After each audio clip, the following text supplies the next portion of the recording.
Thanks for joining today. Would like to call to order the 240th meeting, big number, of the Equal Employment Practices Commission. Thank you for being here. The first item on the agenda is approval of the meeting minutes from May 7th, 2020, enclosed in the packet. Can I have a motion? The minutes. Thank you. Second? Second. Great. All in favor? Aye. Aye. Aye. Any abstentions? Okay, great. The meeting minutes have been approved. Item number 3 on the agenda, new business. A, open data submission of agency reporting workbook. Sharice and Jen. Jen, you want to talk about this?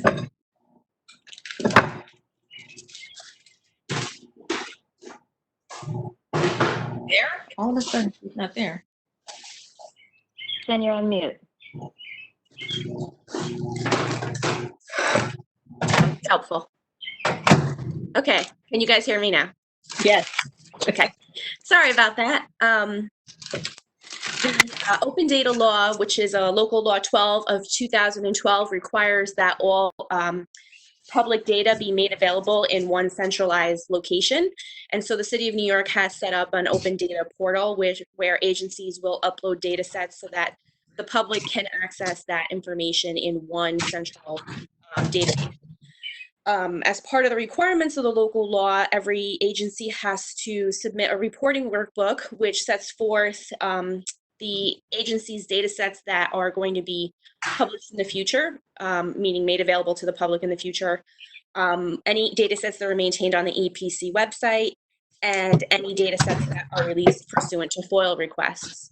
So I just wanted to update the commission that workbook was submitted, and we are going to be working on the future data sets with IT and the open data team.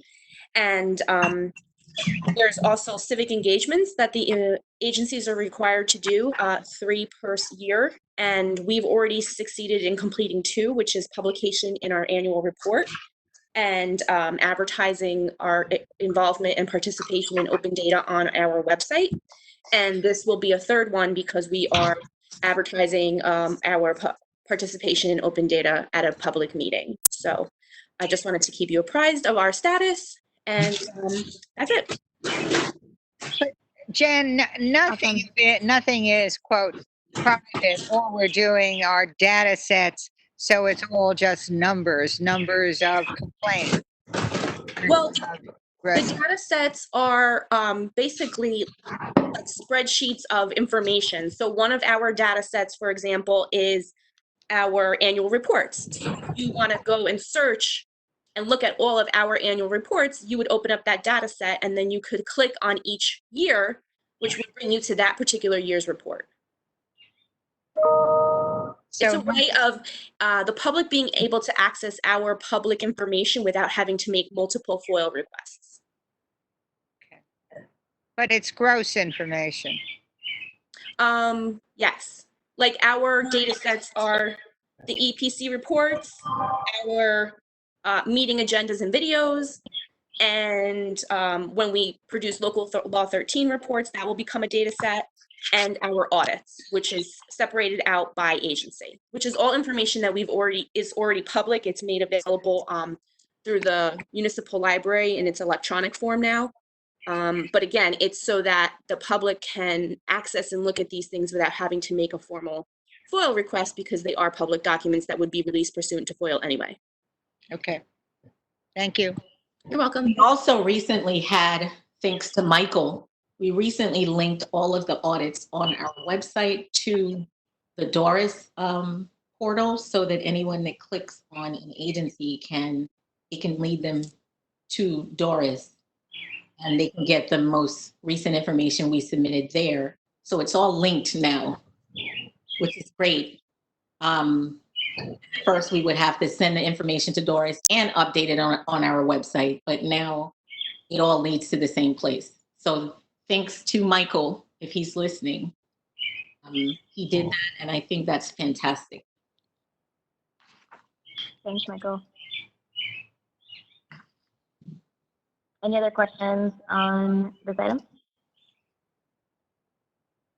Great. Thank you for the update. New business item B, resignation of commissioner. Melanie, would love to turn it to you. So is that for me? Yeah, this is the second time I'm resigning. She's hoping Your time's a charm.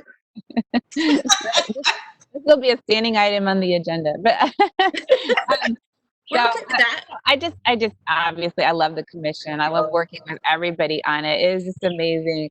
But I have to sort of limit some of the stuff that I do and, and make space for new people. Honestly, it's like fresh. I really believe in like sort of giving space to other folks to participate. 11 years is pretty good.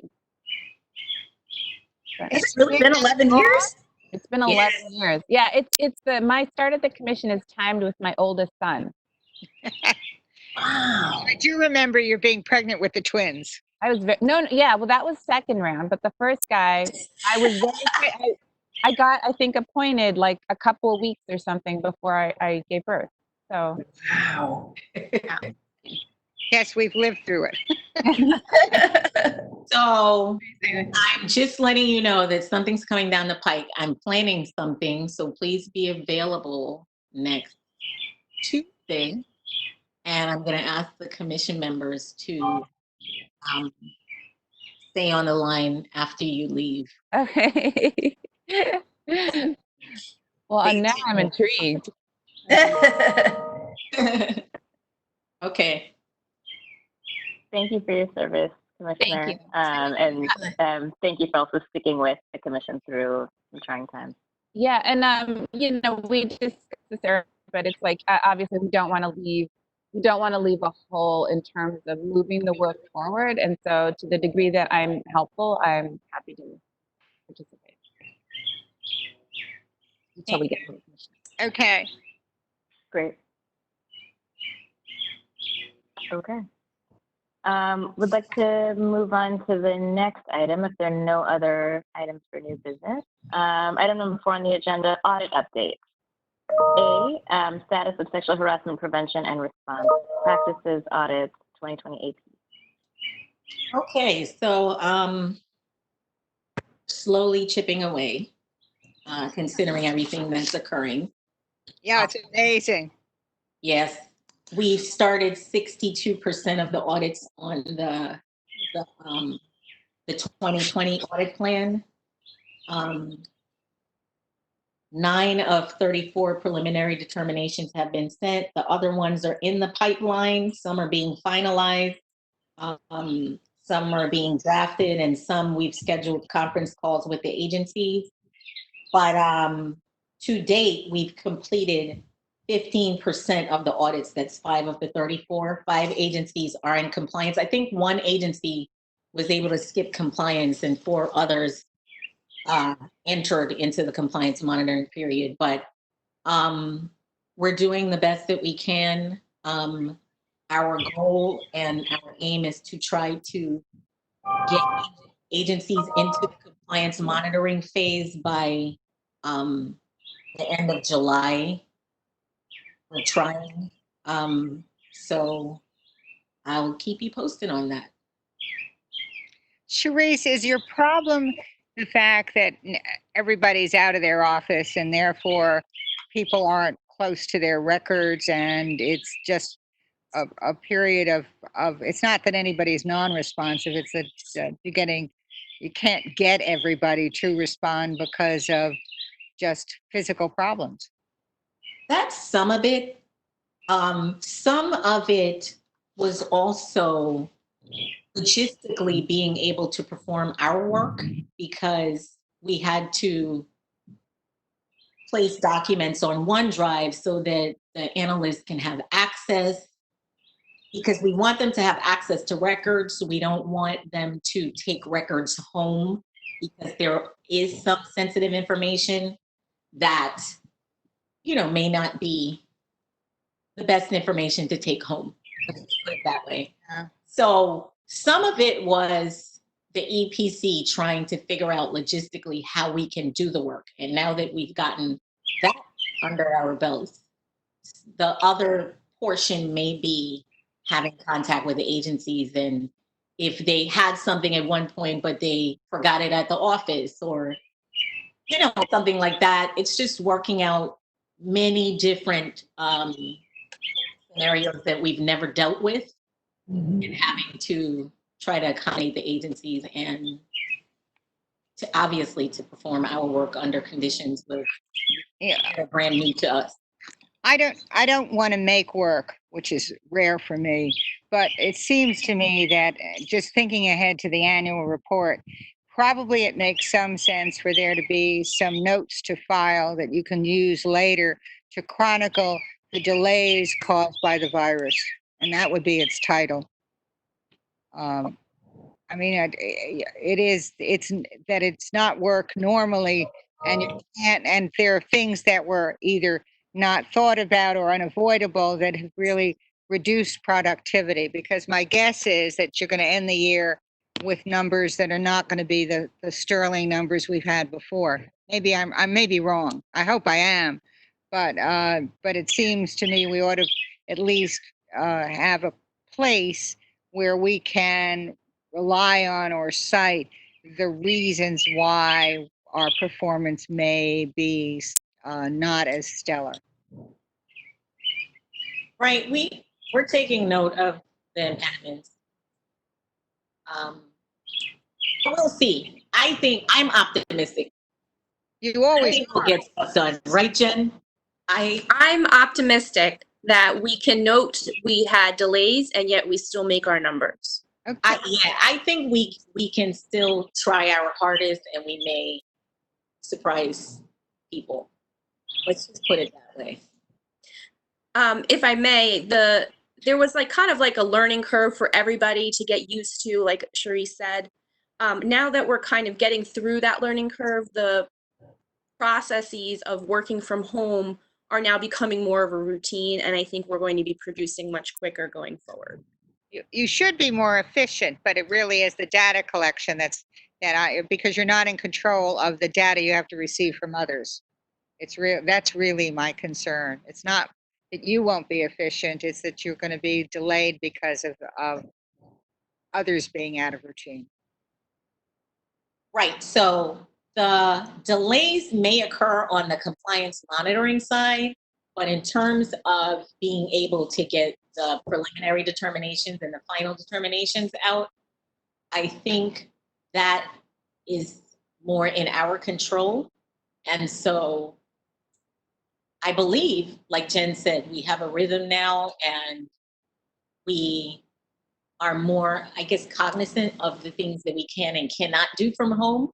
And so once we've gotten a hold of that, now it's easier for us to operate and get the things that we need done. Once agencies go into the compliance monitoring period, that's a different story. But our focus is to get the audit side completed in a reasonable amount. And I believe we'll be able to do that. So that's our aim. Great. In that vein, there are 7 final determinations up for vote. I think I spoke about the preliminaries, but we have 7 final determinations up for vote. And so, Do you want me to move? commissioners want to read? Right. You want them to move? Yeah, so I can read them out. Yep, we can read them. So for item B, 2020 final determination resolutions, we have 7, as Cherie said.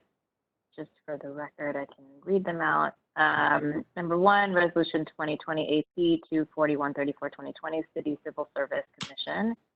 Number 2, resolution 2020 24008-2020, Office of the Actuary. Number 3, resolution 2020 24226-2020, City Commission on Human Rights. Number 4, resolution 2020 24132-2020, Independent Budget Office. Number 5, resolution 2020 24941-2020, Office of the New York County Public Administrator.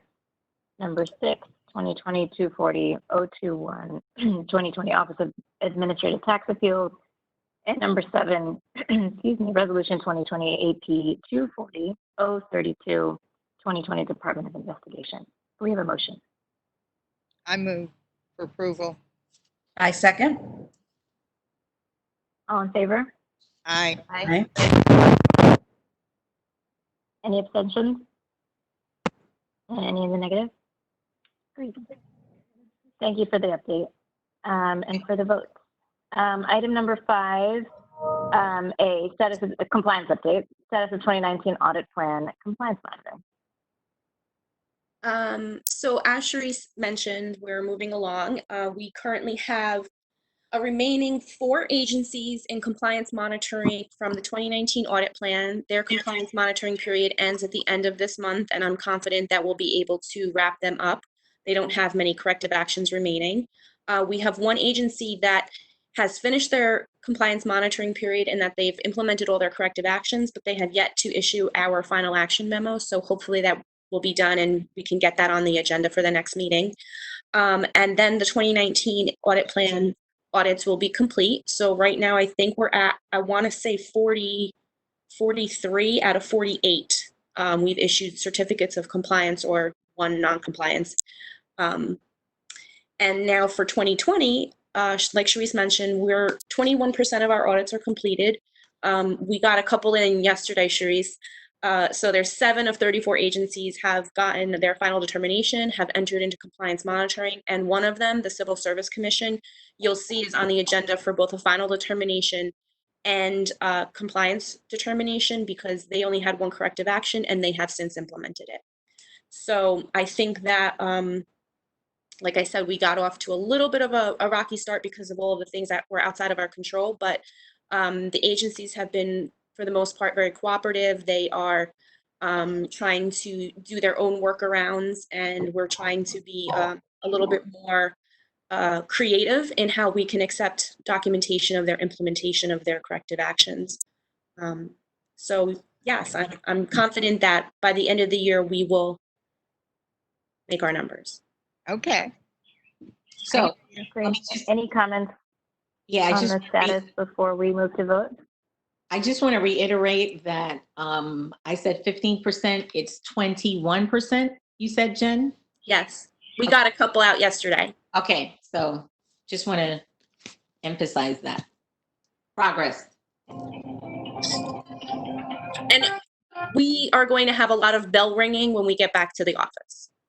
A lot of bells will be ringing for each of these preliminary, final determinations and compliance certificates that our team is working really hard to produce. So.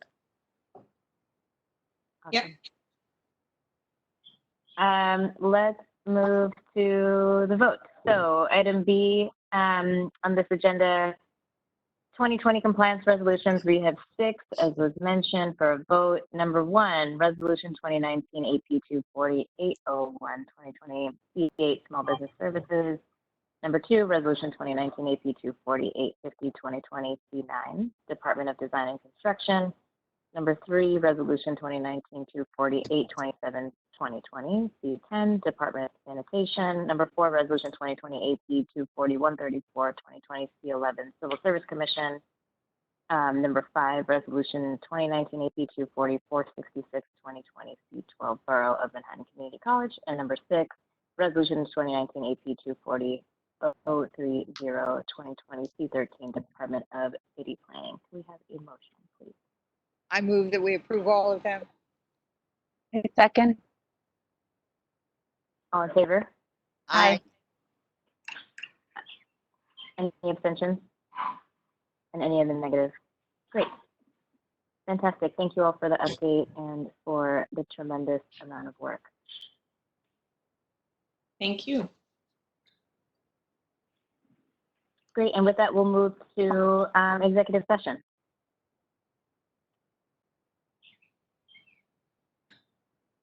Do we stop recording at this point? I think we should adjourn the meeting and then go into executive session. Before we adjourn, I just want to briefly touch on a few research projects we have going on. We have a project that the research, and I think I'm going to have Letizia come into the meetings and give some research updates from now on.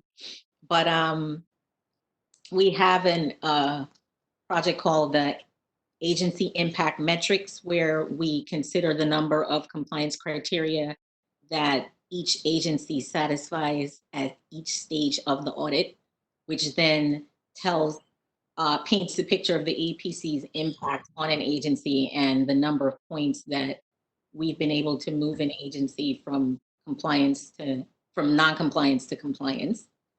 We have an examination of the city-wide equal employment opportunity database system data that we received, which kind of feeds our recommendations for local law 13 mandates.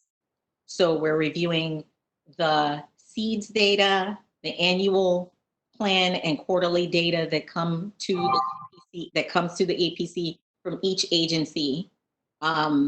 Mayoral agencies are mandated to submit an annual plan and quarterly data to the APC.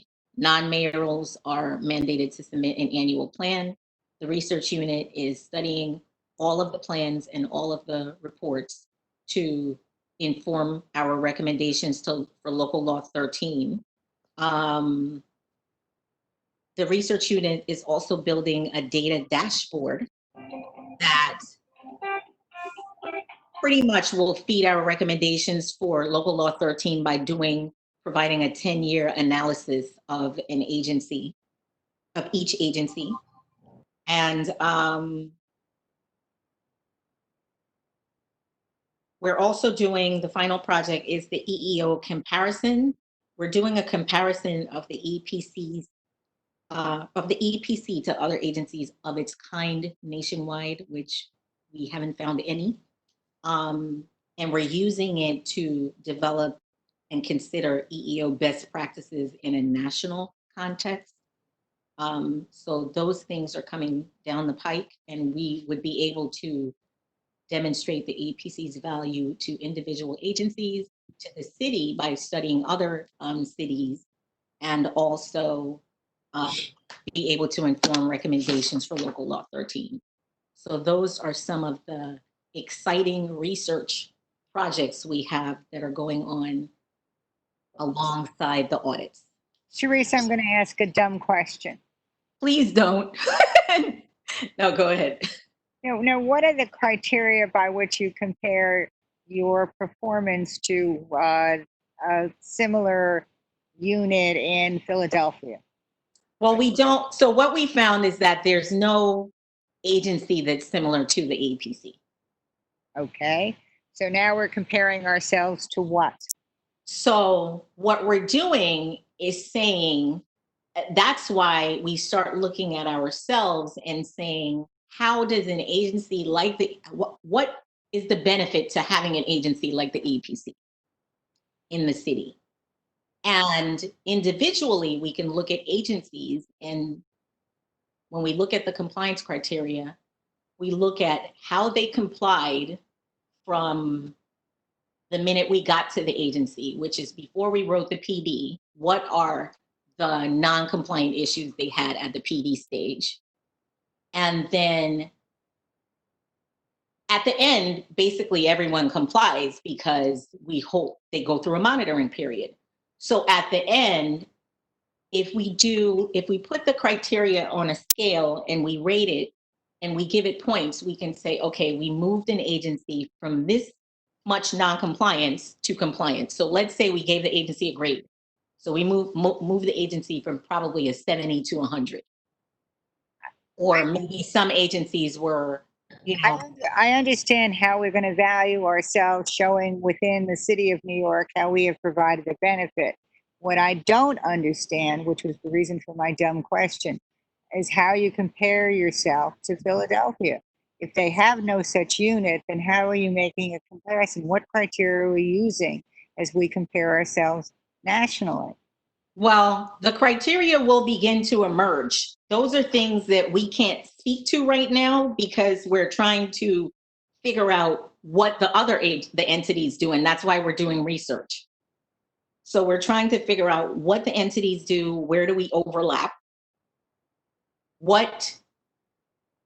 First off, what other cities are a similar size and what may work for them and what kind of impact do those agencies have to those cities? So there's a number of things that we're looking at in order to be able to tell the story.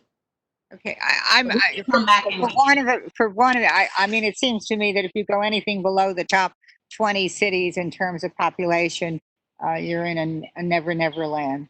So I wouldn't go any lower than that. I wouldn't go any lower than 1 million people.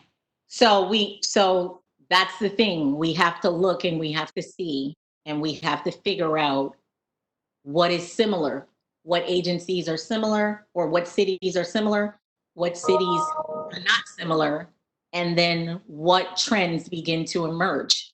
But at the individual level, we can give ourselves value, but then systemically, when we start to look at how many agencies are experiencing the same things, or we start to look at a trend in a particular agency, which is why, we're looking at a 10-year sample of data, then we can begin to quantify the agency's value in different areas. So I think it's important for us to do that. Oh, I'm sorry. Is it possible for me to give you a call back? Thanks. Because this is the research that's going to inform Local Law 13 and the recommendations that we make. I understand that. It was my reason for my dumb question is I really couldn't understand how you could do a national comparison. Anyway, I still don't, but I understand what you're trying to get to. Yeah, it depends on what we find. Yeah. Okay. Got it. And it's going to take a lot of things. It might, we may look at the different types of data and compare it to the city of New York's data. So to be continued. Okay. But it's research that's happening. Yeah. And I I know we've talked about this in if you want, I can previous have meetings as well. Letizia. Huh? I can have Letizia attend another meeting so that she can kind of dive into the weeds. Great. Mhm. Any other comments on that note before we adjourn and go into executive session? Okay, great. Can we have a motion to adjourn?